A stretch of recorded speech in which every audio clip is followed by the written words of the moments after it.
Hello, everybody, and welcome back to another episode. And we have Claire E. Jones in the house today.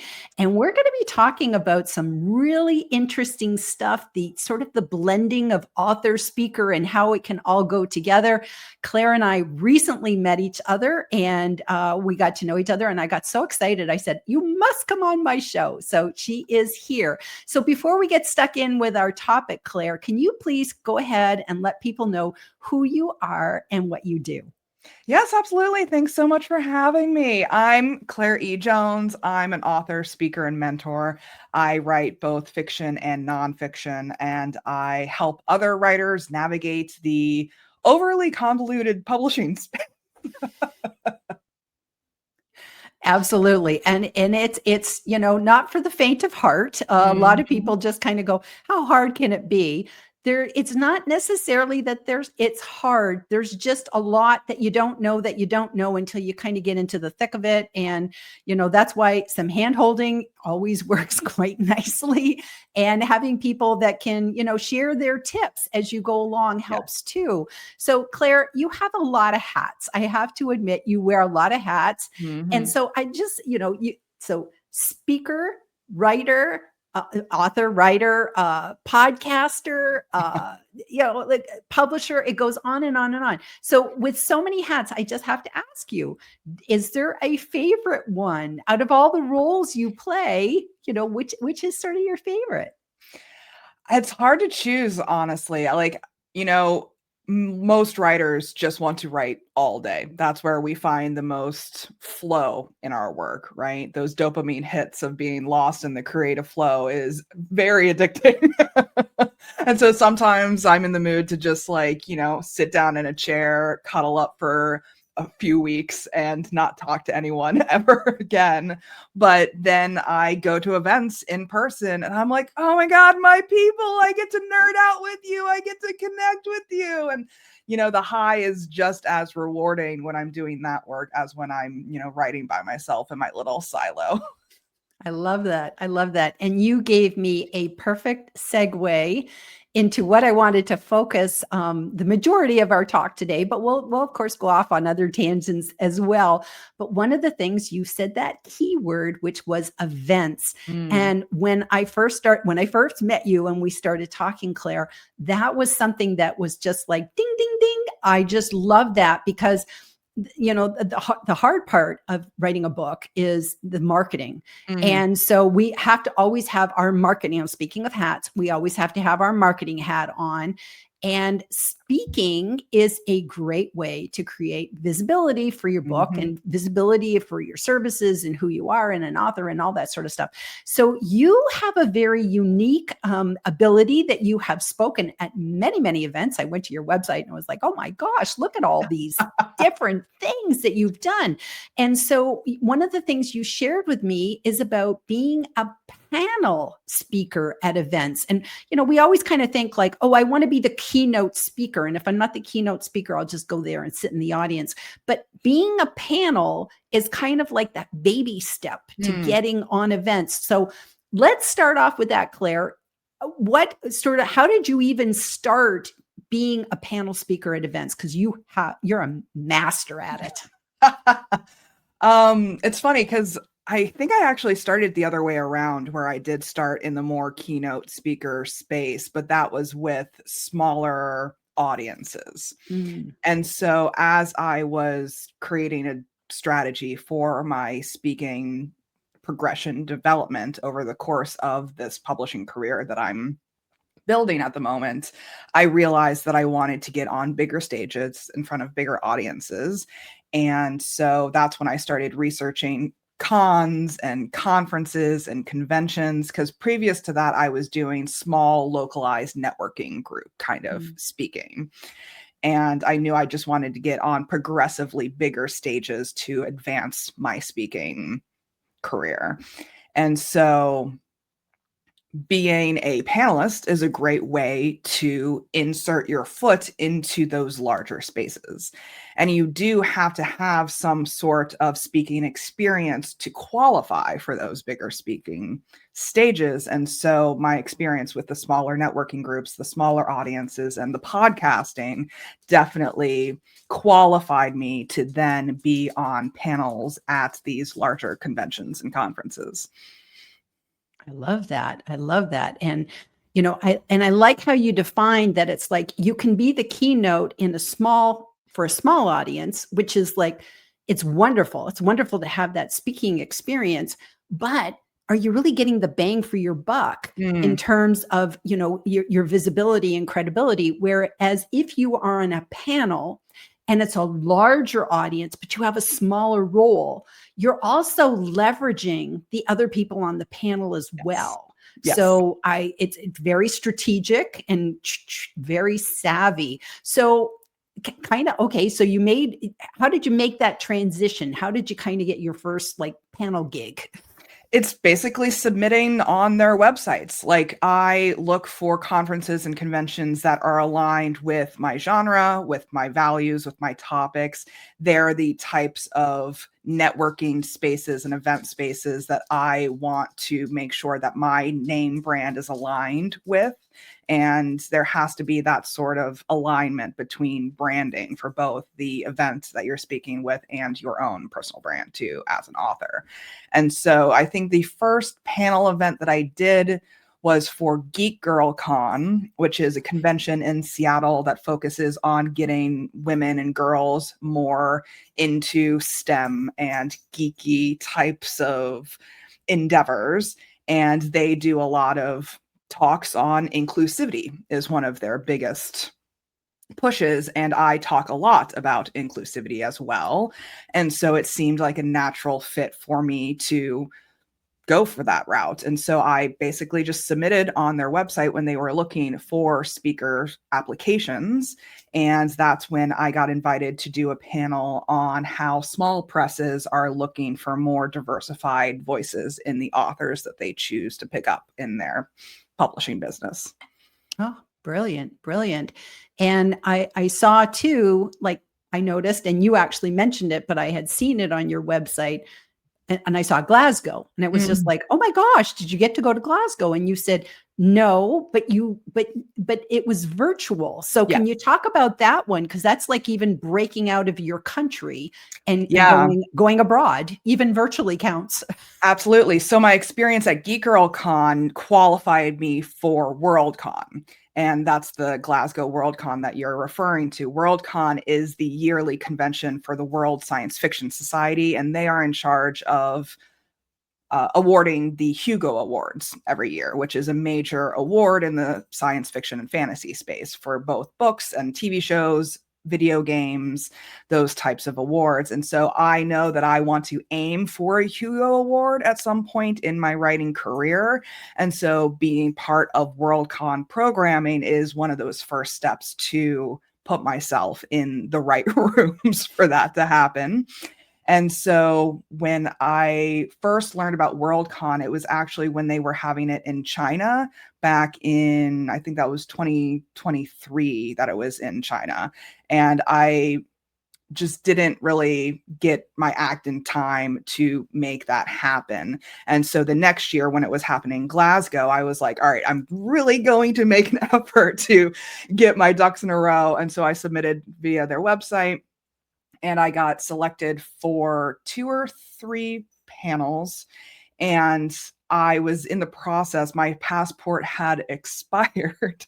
And so I was in the process of trying to renew my passport in time to make it to the Glasgow Worldcon, but the timing didn't work out. And so about a few weeks before the actual event, I had to tell the organizers that I was unable to actually make it in person. And they were like, don't worry, we actually are offering virtual participation for this particular Worldcon.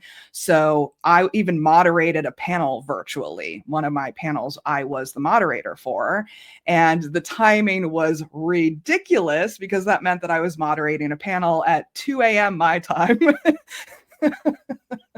But I made it work. I went to bed at 5. I slept for 5 hours. I woke up, I got dressed, I did my panel, and then I went back to sleep.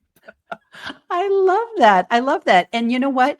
It shows that you're flexible. And, I used to live on the West Coast. So I know Pacific time, you're always behind the rest of the world. It's just awful. Yeah. And so, that's really good that you could just say, you know what? I can, like, sleep is overrated. We're going to sleep when we die. So it's just like, yes, take these opportunities. And I love that you also, first of all, I love that they had that flexibility and they worked with you and that worked out. But then you just added in another thing that was like, ding, ding, ding. Don't let her go with that, Jillian. Make sure you talk about that. Being a moderator for a panel as well. So where does that come in? Is that just once you have experience being a panel speaker, you can move on to that? How does that work? Yeah, usually when you are submitting on forms to be a speaker at a certain event, they ask whether you are willing to be a moderator for one of the events that you are eventually chosen for. And so I always say, like, if I'm very familiar with the topic, then I'm like, yes, I will be a moderator if you need me to be the moderator for that particular talk. And so I think they look at past speaking experience to make sure that you are qualified enough to be a successful moderator for that. And then they assign based on who's interested in being a moderator. And so I was moderator for one event at the Glasgow Worldcon last year. And then this year, the Worldcon actually happened in Seattle, which is where I live. And I was chosen for 7 events this year. And I was a moderator for 3 out of the 7. Oh my gosh. Well, thank goodness it was in your hometown because Yeah, I got to sleep in my own bed. It was wonderful. Yes, I could imagine that. I could imagine that. So when you're a panel speaker, how do you prepare for that? Because it's like if you give a keynote, you know what you're going to talk about. You do your slides, you practice, and this and that. How do you prep to be on a panel? Ideally, the prep is led by the moderator, whoever the moderator is. So in the ideal circumstances, the moderator will reach out to their panelists in a timely manner ahead of the event. And ideally, they provide you with a list of questions that they plan on asking during the panel. However, not all moderators do that. So it is kind of, you have to be prepared for anything, honestly. And so just make sure that you come with your own personal talking points. If you are provided a list of questions, make sure that you do have pre-thought out answers to those questions. But yeah, it's kind of a, improv situation sometimes. I can imagine. And also I could imagine sometimes it could be awkward, especially if you're an introvert like me, that you're just like, well, how do I get seen? Because like if I was on a panel with like 3 other people or 6 other people or whatever, it's like there could be that guy, could be a gal, Yeah. right? We don't mean just men, women, anything, whatever. There could be that person who's kind of like the panel hog, Yeah. they get on and they're blowhards and just go on. So how do you kind of nudge, like, pick me? It's a fine balance. You really have to, I think this is true of all speaking careers, is that you do have to work on your skills of diplomacy and etiquette. And some people have that skill developed and some people do not. And so ideally, this is also managed by the moderator in the room as well.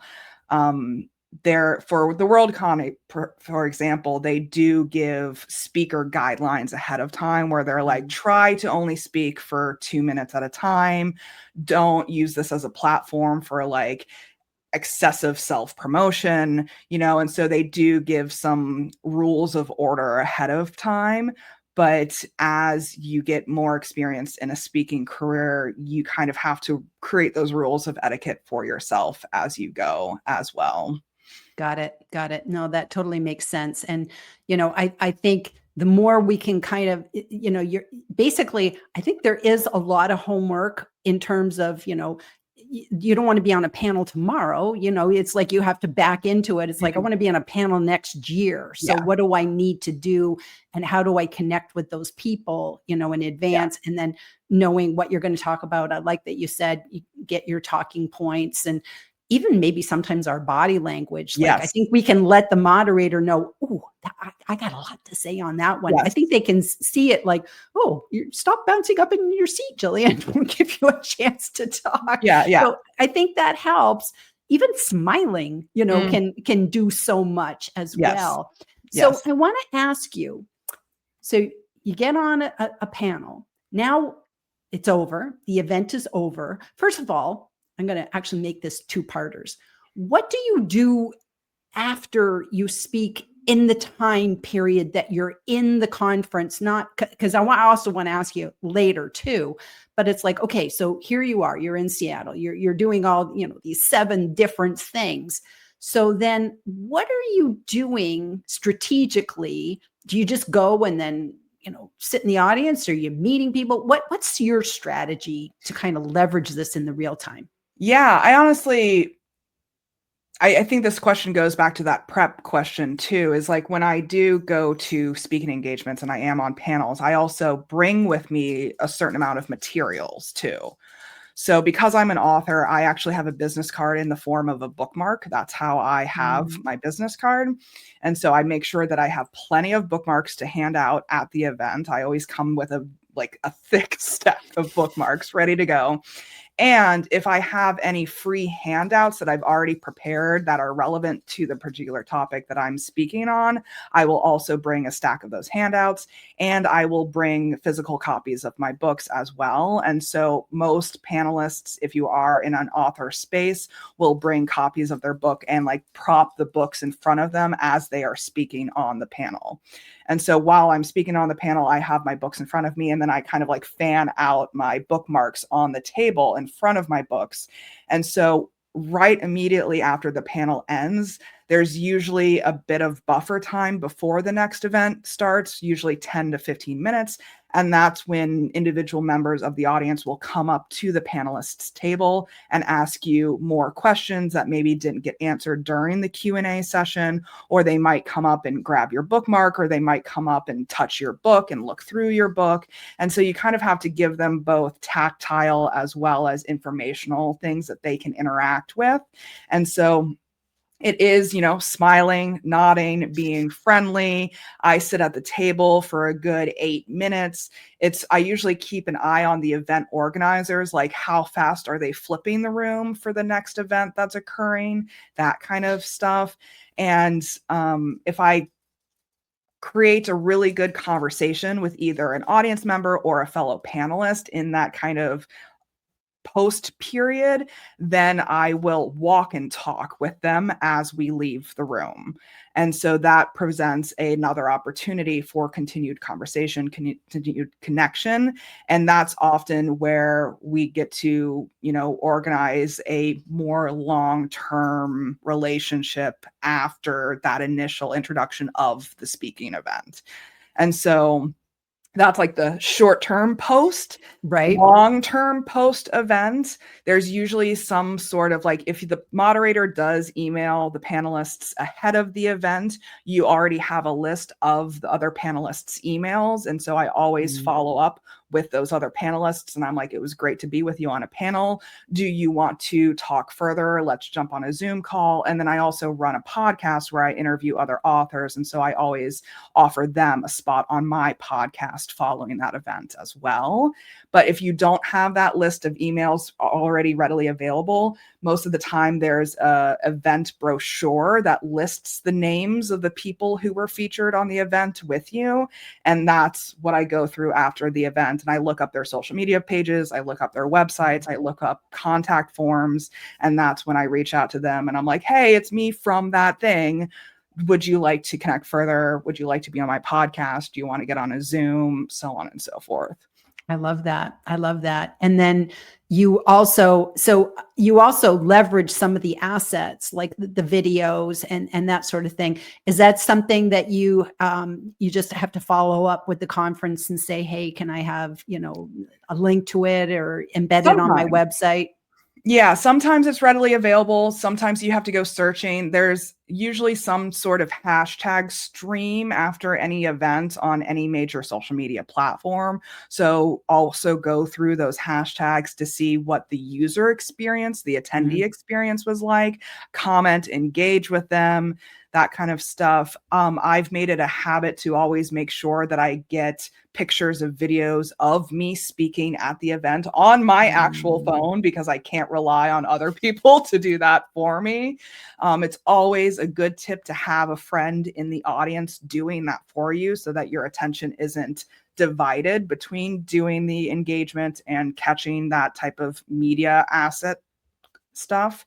And so you just have to be aware of where those opportunities are for capturing you walking the walk as well as talking the talk in your area of expertise. I love that. I love that. So you just gave me another segue to your podcast. And so I love that you're leveraging those relationships of meeting new people and bringing them on your show. Now your show, you basically have a very high bar to be a guest on your show, and that's, perfectly fine. But it's like I love that. So can you tell us a little bit about your podcast and like who's your ideal guest, and so tell us about your podcast. Yeah, again, it's been a long-term strategy for me. So when I first initially started this podcast back in 2022, I interviewed primarily business owners. That's just the bar that I set for the people. It's called an interviewing visionaries podcast is the overall theme. And so I was interviewing people in my business network who I considered to be visionaries, people who had a strong vision for what the work they were doing in the world could do.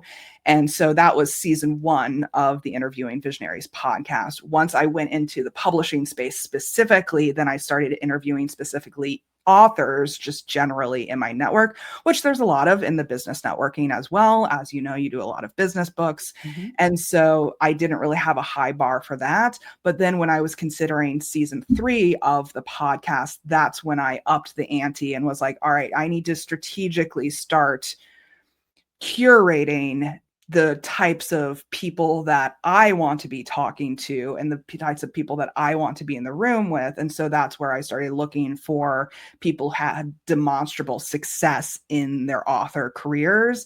And so typically that means thousands of reviews online or some sort of like, I look for lots of social media followers. Like I'm talking tens of thousands of followers. I'm talking about thousands of reviews. Someone who has a more experienced approach to the writing career, because we specifically talk about marketing in the 3rd season. And when it comes to marketing, that's the most common question that I get from people who are looking to enter into the writing career space. And so I wanted to make sure that the quality of advice was heightened in order to make sure that the experience was also better for my audiences. I love that. I love that. And your podcast sounds awesome. And I'm looking forward to listening to some of the episodes. And I have to ask you, since you're talking with different levels of authors and you're talking specifically about marketing, is there kind of like a common theme that you kind of see coming through, that like it doesn't matter, maybe it could be to all people, self-publishing people, traditional publishing, hybrid publishing? What's sort of the marketing like go-to problem? Yeah, I mean, it's kind of a dual approach. Is like, one, you have to know your audiences. Like you have to know their vocabulary, you have to know their fears, their desires, their goals, the whole psyche of your audience. But you also have to understand you and your skill set and your preferences as well. Because if you are forcing yourself to engage with a marketing method that feels uncomfortable for you, then that is going to come across in your marketing content as well. And so there has to be that marriage between those two of like, okay, so my audiences do like video content and I do like producing video content. So therefore my marketing strategies are going to focus in the video realm, whereas other people may be more inclined towards long blog posts and long thought opinion pieces, and their audiences prefer reading long blog posts and long opinion pieces. And so then you want to focus your marketing efforts in that realm. And so it's really that marriage between understanding both of those players in the marketing realm. Totally makes sense. And so would you say that even if somebody's working with a traditional publisher, they still have to take on the marketing, some of the Absolutely. marketing? Yes, they have to. That's one of the biggest myths about traditional publishing, is that they will do all the marketing for you, and that is patently false.